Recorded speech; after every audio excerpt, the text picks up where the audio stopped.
everyone, my name is Messdaghi and welcome to Hacker Rides. I'm so excited to have you here with me, and especially a big thank you to LayerOne for having this talk. This talk means so much to me, and I know to many of you as well.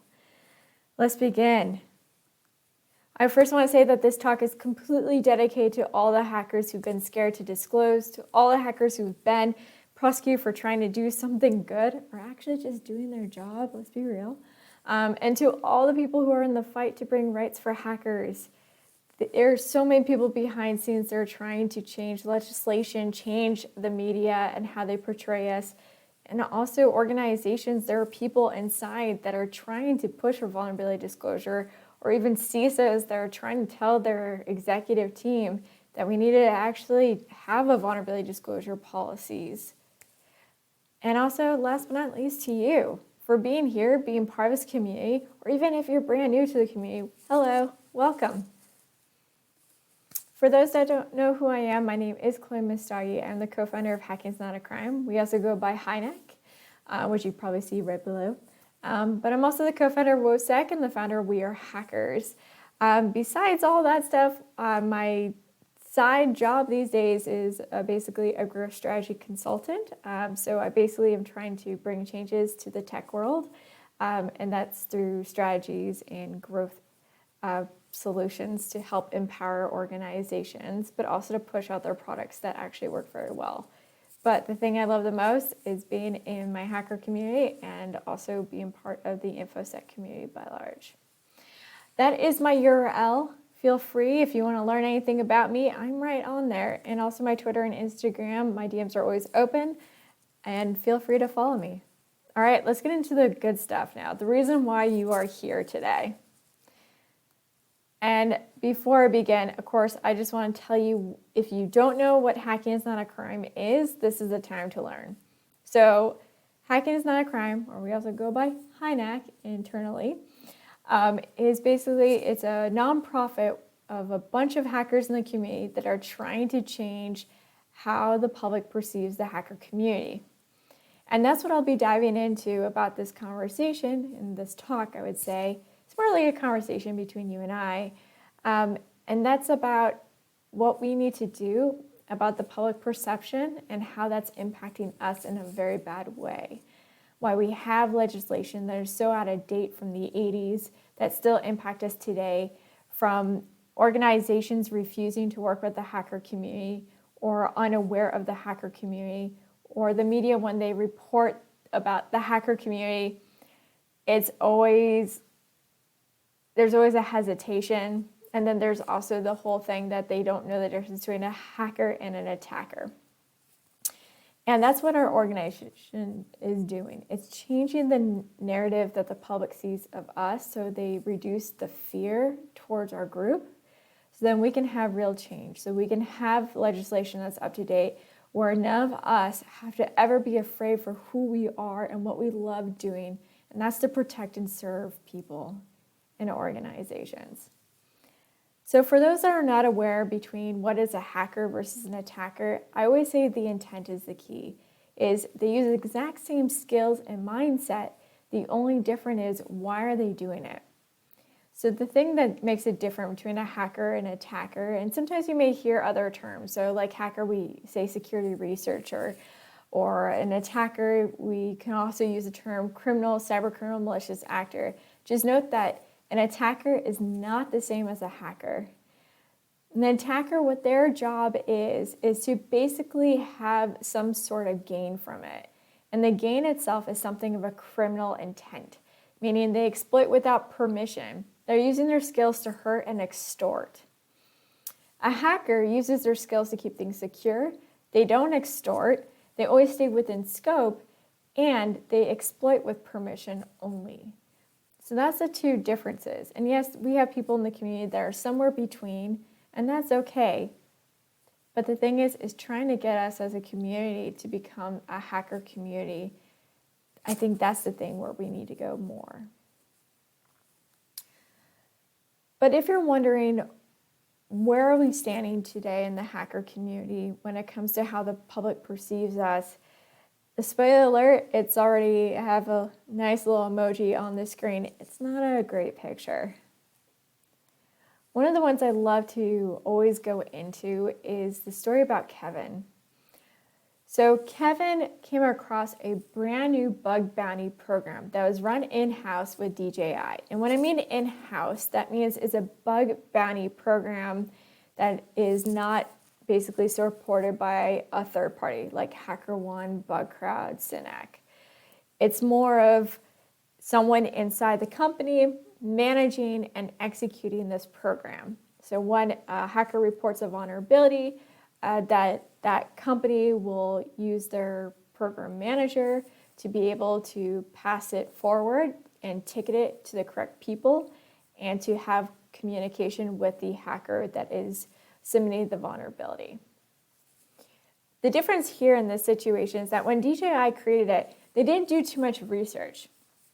And you do find this quite a bit when a company is like, I'm going to just do my own bug bounty program or my own vulnerability disclosure program. They don't really know how much work it is. First of all, you have to be up to date on everything. Second, communication is vital. It's very important. And what happened with Kevin was that there was a red flag in a sense that when he asked for, he wanted to ensure that everything that he would do when looking at what's in scope is within scope. He sent an email to DJI's bug bounty crew and asked, hey, I just want to confirm that this is all within scope. And it took them 2 weeks to respond to confirm this already existing list that's published on their site. So that could have been a red flag there, but it was not. Because it does happen. When we communicate and share, hey, I found a bug, sometimes we don't hear from them for a while, or maybe it's ignored. And so that could have been the case with him. But they did come back, they said, yes, that is true, that's what's in scope. He's like, great. So what he did was that he submitted a vulnerability. This vulnerability was basically worth $30K to DJI. DJI said, thank you so much. Here's $30K. However, before receiving it, we need you to sign this contract. And when he looked at this contract, it offered no protection for him, which is the problem. You don't want to sign away your life. You don't know what's going to end up happening. Sometimes the money is not worth it. And I know for some of us, we're like, yeah, but $30K. But to be real with you, what's more important? Being protected, knowing that you will not face jail time or basically someone coming after you time? No. And so that's what he did. He walked away from $30K. And it was like, okay, moving on with my life. However, DJI internally freaked out. They panicked. And they said, you know what? This guy's a troublemaker. We need to go after him. And I'm not making that up at all, because what happened was that when they sent him an email to threaten him with a lawsuit, he was attached to an internal chain within it, and he saw that they literally saw him as a PR threat. So Kevin, of course, doesn't know what to do in this situation except for, I'm about to get sued. And yes, they handed this that you see on the screen to him, threatening him with a lawsuit connected to the CFAA. And if you don't know what that legislation is, I will explain it to you later in this talk. But basically, they wanted to prosecute him. Even though he stayed within scope, didn't exploit, followed all the rules, communicated well, they saw him as a troublemaker. Kevin then decided that he would post all communications in a blog post. And you can see the blog post right there. And let's just say DJI backed up. And they realized, well, I hope they realized that what they feared, that was something that they created. If they just left him alone, this would have not been a problem. But this is what I'm talking about, is that the current landscape today is terrible for hackers in many ways. We don't have any protection. And when I say hacker rights, I hate to break it to you. If you don't know this already by now, we don't have rights. We have no protection whatsoever. We do everything out of good faith. And we're hoping that that party that receives the vulnerabilities, or when we report something, that they have good faith with us and within themselves and their organization. So how do we fix this situation? Well, like I said, one of the things we need to do is influence the public cycle. In other words, change the public perception of who we are. And be able to change the public perception, we have to go after these three categories: the media, organizations, and legislation. The media plays a role because of what they do and how they share of what a population is. Organizations are important because they can push for change. Just like the media can get people riled up, but also excited for something. Media and organizations do impact legislation, and legislation impacts organizations and media. All three of them are interconnected. So in able to influence the public cycle, you can't just focus on one. You have to focus at all three directions. So step one, how human behavior works. And this is the reason why I want to bring this up first, is because of human behavior. Human behavior is the reason why we have perception and how we see each other.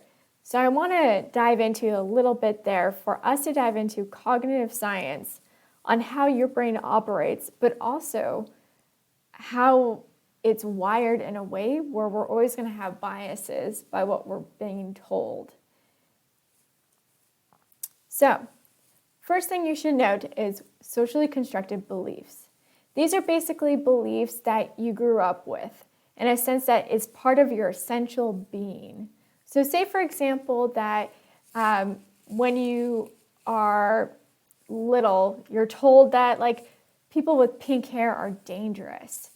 Or you turn on the TV. Who's always a dangerous character in the show or the movie? The person with the pink hair. You have a teacher who may say a side comment saying, oh, pink hair people, they're dangerous. They're criminals. Or say, for example, you have an uncle or an aunt or even a brother and sister that turn around saying, well, pink hair people are dangerous. You have to be careful of people with pink hair. And you're probably wondering, where did this stem from? Now, this can stem from many different places, but most of the time it stems from like books, movies, and opinions of others around you when you're growing up. And that's what socially constructed beliefs is, the idea that has been created and accepted by people in society. In other words, they're also stereotypes, and they're not always true. If anything, most of the time they're not true. They're false assumptions of what is going on around us, and we put things into pretty little boxes to make it simple for us to digest and understand everything around us. When in reality, life is not so black and white. It's all shades of gray. And that's why we're going to talk about how this happens. So how do you get socially constructed beliefs, and how important are these socially constructed beliefs to your being? Well, first things first, your brain. Now, what you're looking at in this photo is inside the temporal lobe. There's a part of the tissue called the amygdala. The amygdala, if you may have heard of, is called the fight versus flight. But the other thing you should know, it's not just a fight versus flight. It's also to stand still. In other words, you freeze. So there's another thing in there that no one talks about, but you also may freeze at the moment. But it's completely subconscious. What this mechanism does is basically using your memories, and it's telling your brain of, hey, warning, warning, danger. Basically, anytime that you may feel afraid or scared, it's probably because the amygdala alerted the prefrontal, and by probably, it did. So, remember my example about like as a kid, say that you heard people with pink hair are dangerous people. And so, people with pink hair are dangerous. So say, for example, you're walking down the street and someone with pink hair is behind you. Your amygdala is sending a warning sign, saying, warning, warning, danger, to the prefrontal cortex to let it know it needs to act. Now remember, this is completely subconscious, so you have no idea of that this is happening. However, you have to verify this signal. So the warning goes to your prefrontal cortex of your brain, And from there, it says whether or not to relax or to take action. And then it'll send the message back to the amygdala, and amygdala lets other parts of the brain know. So going back to the thing, there's someone with pink hair behind you. Your amygdala sends a warning to your prefrontal cortex saying, warning, person with pink hair is behind you. Do something. The prefrontal cortex comes up with different things that it can do, all the various different actions. It uses theory and logic to be able to figure out what's the best way forward, what is the best decision here, or what's the best action to take. So in your prefrontal cortex, you're like, okay, so the person with pink hair is behind me. I have a couple options here. Since they're dangerous, as I know and I've been told in the media and also from friends and family, all right, this person is dangerous. There's a high chance this person is dangerous. So what you do is you're thinking, okay, I can cross the street. That's one way. I can go into a store. That's another one. Or I can just hold my bag a little bit closer. So those are the three that come to your mind. Now, your prefrontal cortex then breaks it down. Okay, if I were to cross the street at this, what would that look like? If I were to go into the store, what would that look like? If I were to clutch my bag, what would that look like? Which one is the safest way for me to get away from this person with pink hair? But I want to stop right there, because one thing is that you'll probably do that. And you'll probably select one of those three, and you'll take that action. So you may clutch your bag. You may actually cross the street. You may go into a store because of this person with pink hair is just walking behind you. I want to reiterate here. It's just someone with pink hair walking behind you. Sometimes it's that simple. If you look at it, take a step outside and just realize the only difference between you and that person is the color of your hair. You have been led to believe that people with pink hair are dangerous individuals, but in reality, they're just like you, just have pink hair. But you wouldn't know that because everything around you is telling you about that. Anytime you question that, it's always telling you that. So you're always consumed by messaging and imagery around you that pink hair people are dangerous. Now, to think in your mind there is that now you have a moment, this moment of, what happens if I don't do those things? And to get there is really hard. However, science has shown us the only way that you can challenge a socially constructed belief is hearing personal stories, seeing their face, talking about how it is to be them. So say, for example, that you did come across a YouTube video. And in that YouTube video, it's about a person with pink hair talking about how hard it is to be someone with pink hair because every time someone is ahead of them, they're looking behind over their shoulder, they're clutching their bag, or they cross the street, or they go in the store because they're always assuming that they're criminals. Because every time they turn the news, someone that looks like them is somehow considered a criminal. Everything that they do, it's always going to be seen first as a criminal. And then when they're not being a criminal, then they must be something special or something unique and not from an outlier from the crowd. And that's what that pink hair person tells you in a video, of how much it's impacted their life, where it's hard for them to walk down the street because everyone sees them as a threat, when in reality they just want to be seen for who they are, just themselves. So going back to that thing where you have those choices of clutching your bag, crossing the street, or going to the store, after watching that YouTube video, that moment, that memory pops up. And in that moment, the prefrontal cortex then thinks, why not do something that is nothing? Instead, take the chance. Remember that video with the person with the pink hair? Remember how painful it was for that person, and when they explained it, how hard it was to exist in a world where everyone sees you as a criminal. Now, the thing to note about that is that When it comes to any stereotype, we always have the choice. Once that message from our amygdala is like warning, warning, danger, like stranger danger, goes to the prefrontal cortex, you are now using logic and reason to take an action. But that is the moment where we look at ourselves and to be like, what should I do? And what is the best path forward? And the thing I have to admit is that the best way how we can always question our socially constructed beliefs is getting outside of our comfort zone, getting outside our bubble, understanding different people and different backgrounds, getting outside of where we grew up, getting outside of our environment, getting outside our industry. That's how we learn. How we learn about the world that we live in is by understanding we don't know everything. And a lot of things that we learned or we were taught or we've seen in movies and also in TV shows or read in a book or seen on the news, that isn't always true.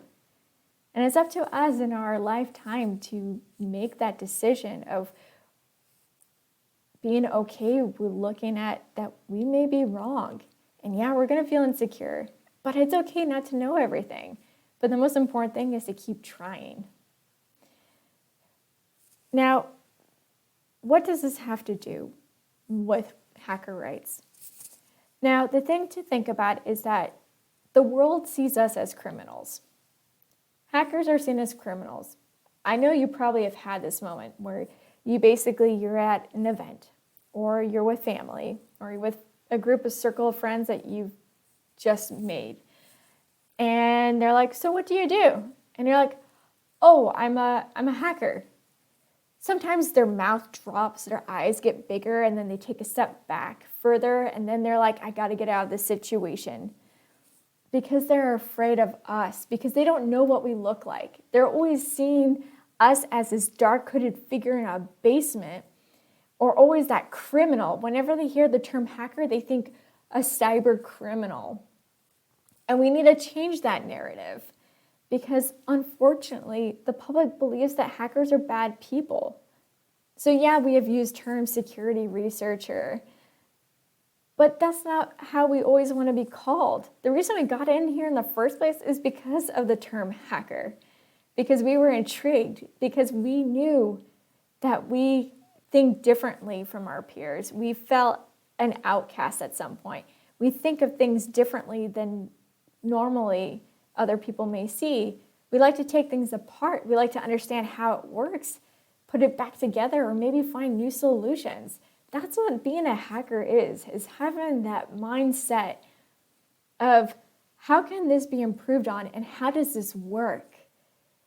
And that's what makes us an amazing community, is that we're constantly trying to think outside the box.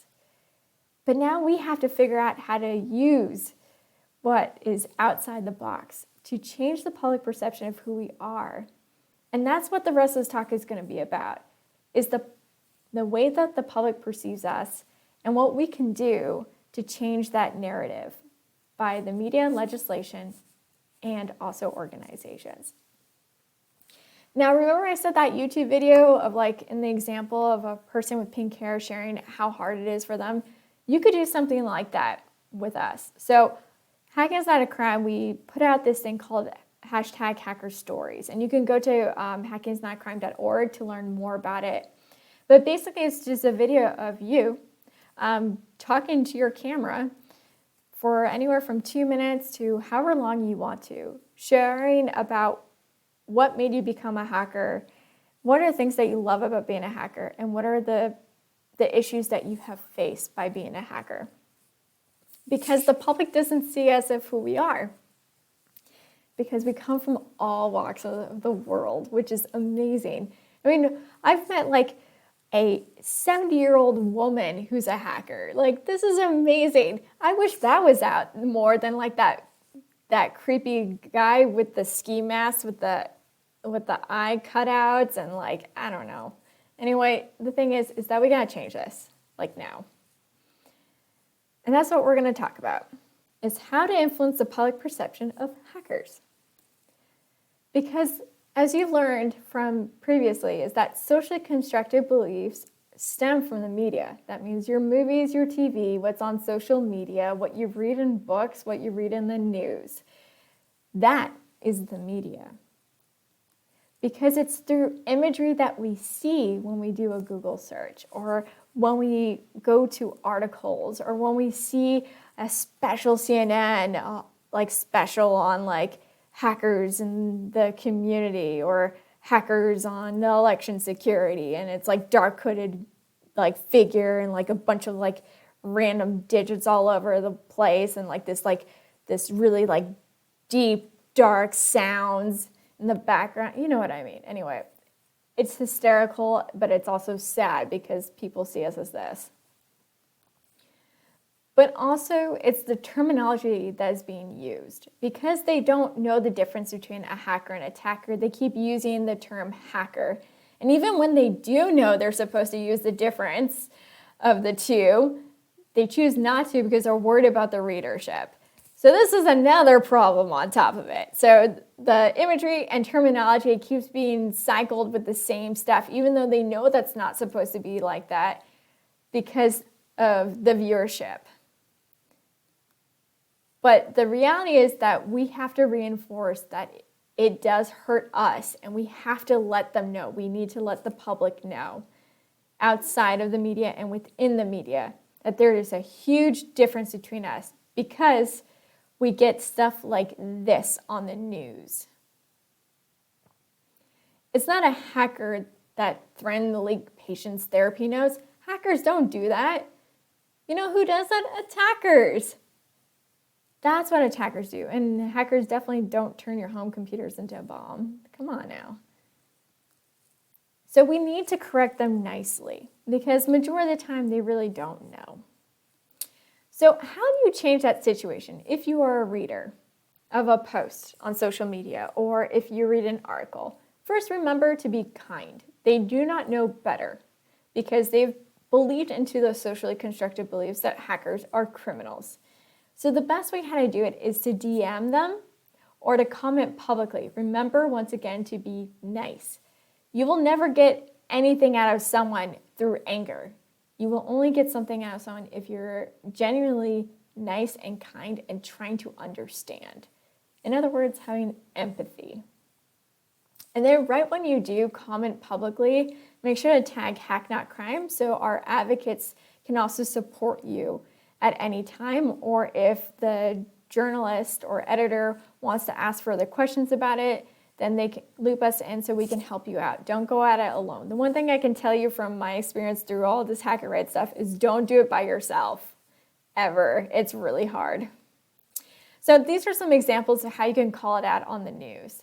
For example, letting them know, hey, in your article when you said that a hacker did these, that's not a hacker, that's an attacker. Hackers are like this. The other way you can do it is also marketing. So one thing you should note is that media also means marketing. So a lot of times, unfortunately, in InfoSec, marketing teams don't know that they should not be using that terminology. They also use, that hooded figure kind of imagery, and they shouldn't be doing that anymore. So one of the things is calling that out publicly. And remember to be kind. The other way is once conferences are back in person is to actually approach their tables. I've done this in the past, and ask to speak with someone on their marketing team, because there's always someone on the marketing team at a booth. And then tell them that, hey, the image that's on the outside of this, or your document says hackers, did you know that I'm a hacker and this is what a hacker also can look like?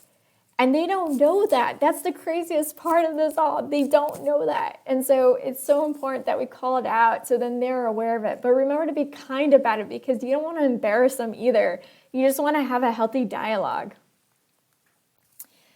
And then when they get it right in the news or when marketing does it well, give them kudos. Be like, hey, thank you so much. I love it when I see someone does that.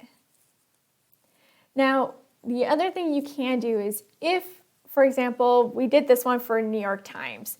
A bunch of us came together and we decided to send a letter to the copy desk at New York Times, letting them know that their articles keep stating hacker instead of attacker, and it really is hurting us. And this is what we sent them. And we keep on doing this too, and we're going to keep on doing this until they finally agree to it. So that is another way how to do it, is to send a letter to the copy desk. And if you need help on that, feel free to reach out to me. I'm more than happy to help out. Now, the other thing to do is that if you are someone who talks to the press ever, or someone who is, publishes blogs or anything like that, it's really important is that when you are talking to a reporter or an editor, or even in a message to a journalist or an editor, make sure to always let them know and remind them, hey, by the way, when you report this story, it's really important that you use the right terminology, that this is about attackers, not hackers. There's a huge difference, because hackers are not criminals. Hacking is not a crime, and yet it keeps being seen so. So we really appreciate it. If I'm participating in this, is to please do that. And then also, when they're ready to record your conversation or record your comment, make sure to use the right terminology. And please, if you're ever on camera with anything that's outside of InfoSec, please don't wear a hoodie, especially if you're talking to the press. You know what you should do? Wear a suit and tie, or wear a dress, or you know what? Wear something that they would never think a hacker would wear. Please don't wear a costume, though. Just don't do that. Please don't do that, because they already see that quite a bit. So the thing is like, dress up totally different than what they think you would wear. Dress up like you are a suit and tie or an executive at some tech company. And yeah, you could wear a t-shirt, I guess. But that's the thing, is like, we need to change the way that people are seeing us too. So we can start doing that by wearing a tux if you want, or like wearing a suit and tie, or wearing a dress, or wearing a nice dress shirt. People get a kick out of it. Because the results of the media, to be honest with you, is that it has impacted our community in so many ways. The first thing first is that 94% of the Forbes Global 2000 still don't have any vulnerability disclosure policies. That in itself is just disturbing. The other thing is that 1 out of 4 hackers don't report any vulnerabilities. And when they do, usually they're either ignored, or then they're told to back away. They're going to send a lawsuit at them. It's terrible. Also, laws that prevent good hacking. That's something that we need good hacking to exist, to protect people, to protect organizations. Without us, we would have chaos. Also, we need to change things, because hackers are still being prosecuted. And the one thing to note, though, is that most of the prosecutions happening is not on a federal level as much anymore. It is more on local side and by companies. So just keep that in mind. Also, the thing is that because of how the media has set things up and where we are today on the public perception, is that it's also increasing the number of bad actors in our space, because they came in with good intentions, but then recognized real fast that no one sees them with good intentions, and they're like, well, forget this. I can just make money off of this because no one really cares about me, and they're all gonna threaten me with a lawsuit, so I'm just gonna do it my way. But I have to admit, there's also this thing called guilt that comes in. So there are some that when they get guilty, they come back. So that's one thing is to think about. Next step, how to influence legislation. So we went into the media, we talked about public perception, but public perception in the media does influence legislation. Because the laws right now, they prevent good hacking in the same way that they prevent attackers. And we need good hacking here. Because there's this thing called the Computer Fraud Abuse Act, the CFAA. And this was founded in the 80s. And basically how this came about was that Ronald Reagan, he went to a special screening of War Games, which I absolutely love that movie. But I have to admit, I'm also a little upset at that movie, because that was the movie that he watched. He went full panic mode and was like, we need to shut those hackers down. There is no good hacker out there. We need to have something created. And that is how the CFA was created. Welcome to my History 101 on hacking. And so this has been an issue because it's been misused by prosecution, especially by corporations and local governments. It's also extremely vague. So this could be used in many ways to prosecute a hacker even to the full extent. Also redundancies. You can basically be charged over and over and over for the same crime. And that's another problem. So the CFA has been around before Y2K, and it's exactly the same since then. Like, there has been no changes or updates on it. And we are now in what year? 2021? So yeah, things need to change, clearly. Because the reality is that people are getting hurt all the time by it. The CFA is the thing that hurts our community so much in many ways. Yes, granted, we do need legislation that protects the good guys from the bad guys. Don't get me wrong, but the reality is that it's hurting the good guys. And this is a problem. For example, Aaron Swartz. Aaron Swartz he went into JSTOR and downloaded a bunch of different articles that was basically backed by taxpayer research funds. He wanted to make it publicly available, and he got slammed for it. He got attacked by it. And what ended up happening was that he was looking at a 17-month legal battle with charges of 35 years in prison. I want to just pause there. Did you know that for a murder case, it's 25-year minimum? But yet he was facing a 35-year minimum. It's not like he hurt someone physically. It's not like he damaged someone at all. But yet 35 years for articles that were funded by American taxpayers? Yeah, granted, he should have not, granted access without permission. I get that. But 35 years, does that seem even to anyone? Or the fact that he also had to pay $1 million in fines? This is what he was looking at. He was 17 months into a legal battle that didn't seem like there was going to be an ending anytime soon, with 35 years of prison and $1 million in fines attached to that. I cannot imagine what he must felt like.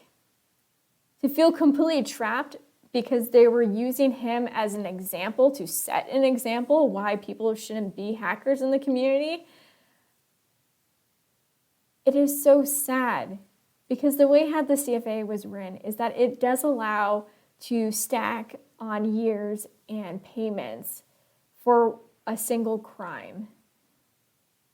And that's the thing, is that Aaron Swartz was looking at a 17-month legal battle with all these other things, unknowing of how long it would be to serve in jail. Also, the fact that $1 million in fines, and then also because he thought what he did is something that people should have access to.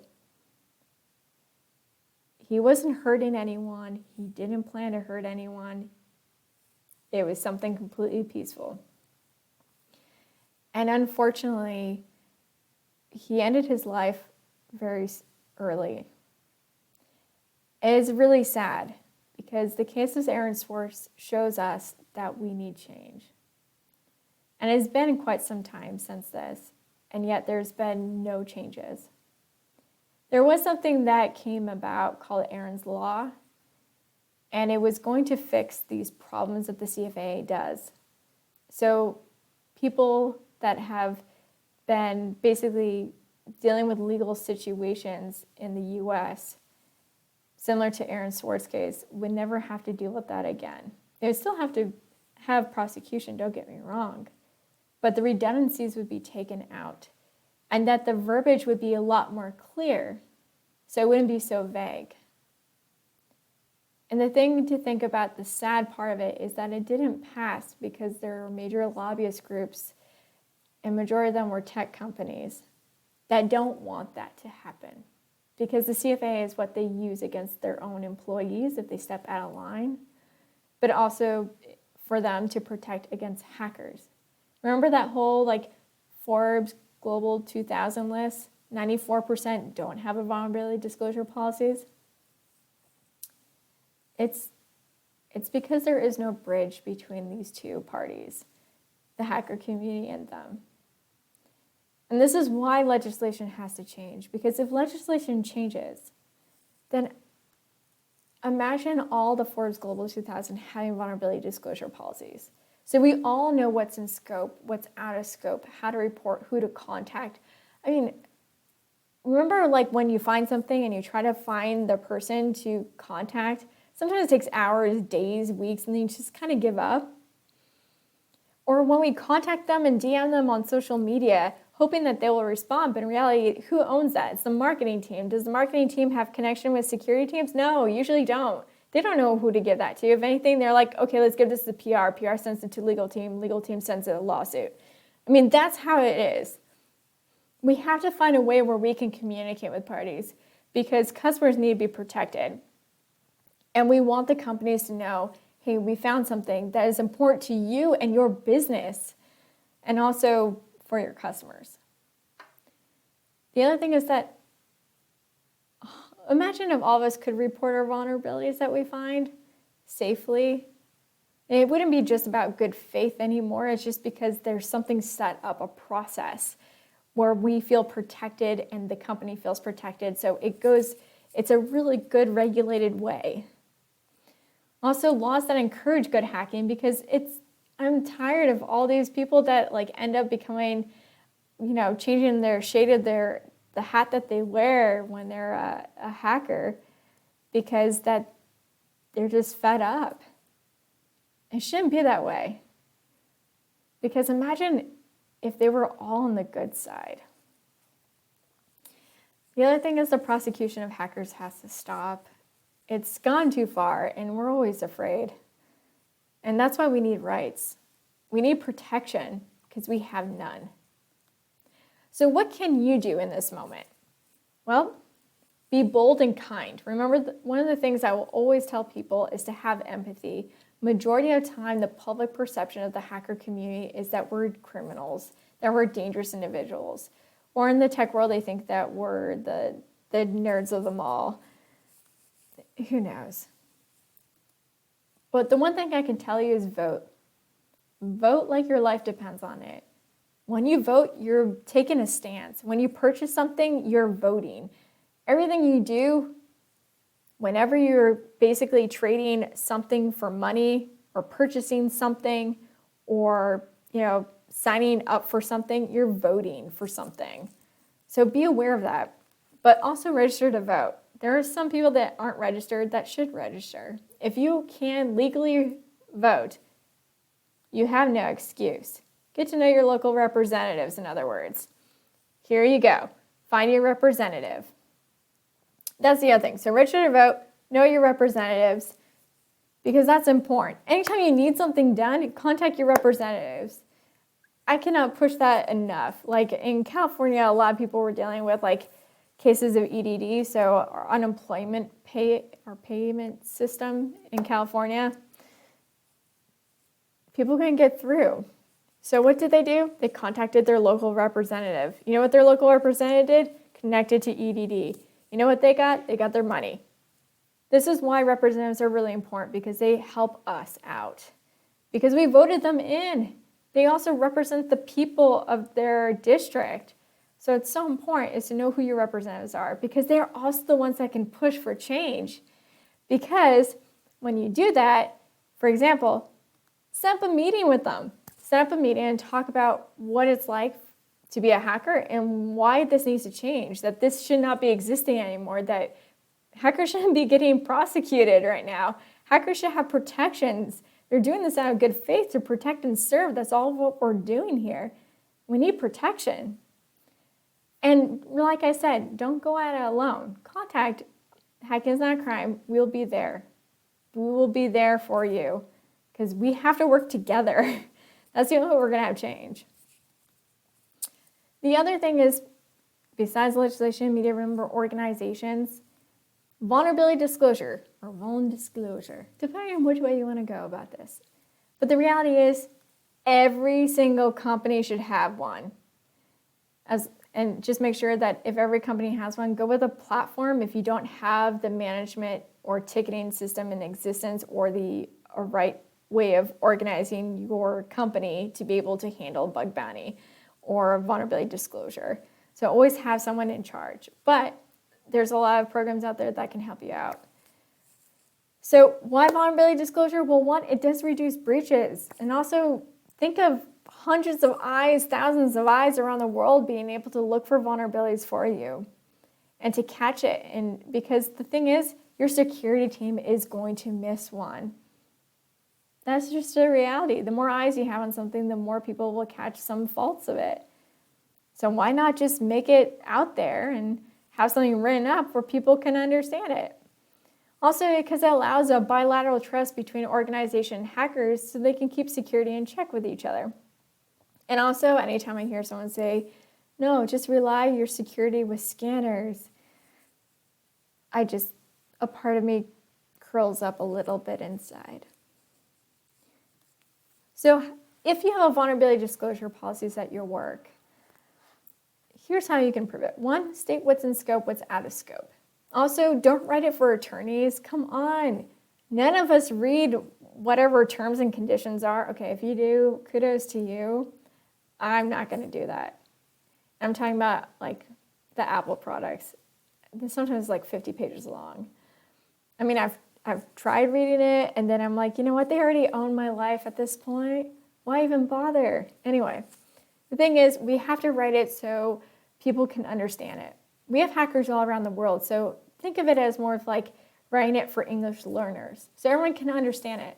Not too verbose, something very simple and straightforward. Contact information. We need to know who to contact. What's the email address for doing that? And then communication. So once I submit a vulnerability, I would love for a response when you come into the office. That's really important. I want to know how things are going. So doing check-ins would be great. And having a dedicated person who knows how to manage, prioritize, and task. Remember the DJI case with Kevin and how like basically this person took 2 weeks to respond to him? That's letting you know they did not have a dedicated person for it, most likely. So that's why it's really important is to have something like that if you're planning to do it on your own. However, there are platforms out there that do support VDPs. The other thing to do is that once you do have vulnerability disclosure policies at your company, check out disclose.io. Or if you're even thinking about getting, vulnerability disclosure policies at your company, check out disclose.io.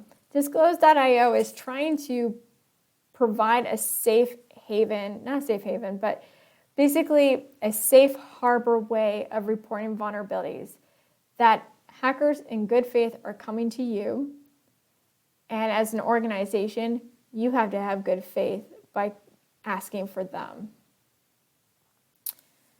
Besides disclosure, the other things that you can do about organizations is to volunteer and give. Give time or give funds if you can, or even call and ask, hey, how can I help you? They love that. So EFF is another one. I'm the Calvary, CertCC, CTI, League, Disclose.io, and Hacking is Not a Crime. These are all great organizations that you can get involved with because they're all pushing for rights for, guess who? Us.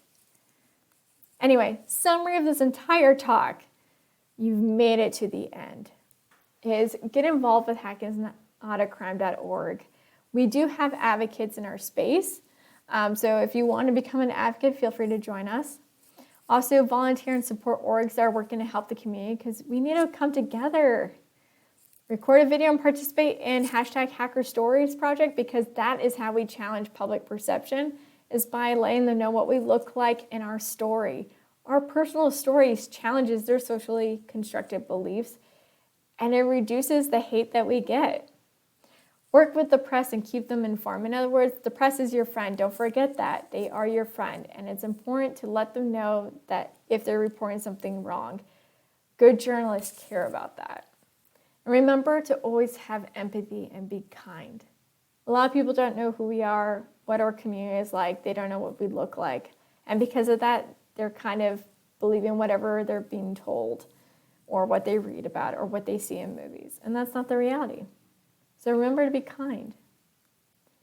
Because the reality is, at the end of this talk, I want one thing for you to take away, is that change starts with you and me. And that's something that we tend to forget about quite a bit once in a while, is that you have an opportunity to make a difference in your life. You can live a life of just living a life, but wouldn't it mean a lot more if you did something with it, in a sense where you're helping others? Because you have two hands, one for yourself, one to take care of another. And last but not least, thank you guys so much for existing. I hope everyone is staying safe. And I hope we can see each other soon in person. I want to thank you. Thanks again to LayerOne for having me. And feel free to follow me on Instagram or on Twitter at Messdaghi. And if you have any questions at all, I'm around for the Q&A.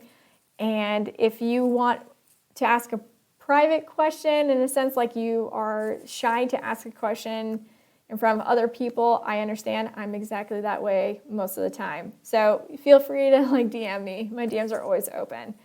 And once again, thank you guys so much, and thank you all for existing. Take care. Bye now.